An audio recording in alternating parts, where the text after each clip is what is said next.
The butler's bad day. The superintendent of civic projects was a busy man. He worked every day of the week and had fancy parties at his house every night.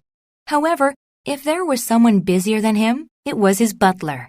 He worked all day organizing the superintendent's parties and then cleaned up after them late at night.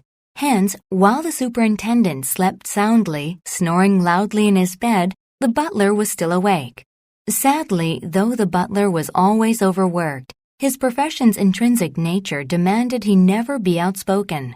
Therefore, his employer never knew the butler hadn't slept for several days. On any day, the butler might make a mistake.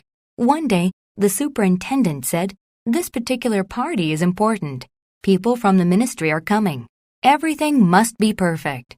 The butler began preparing at once. First, he went to the attic to get more chairs and tables. But on his descent, he realized he needed to make the food. A gourmet dinner was necessary for such a party. He boiled water in a kettle for soup and chopped some beef into chunks. Just as he was starting the soup, he remembered that he had to sweep the veranda.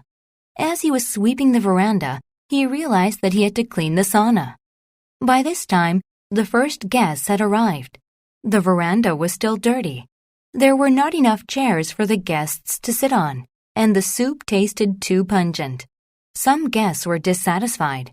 They started to make a fuss, and the party was filled with a din of complaints. The superintendent's party was a disaster. He wondered why his butler had made so many mistakes.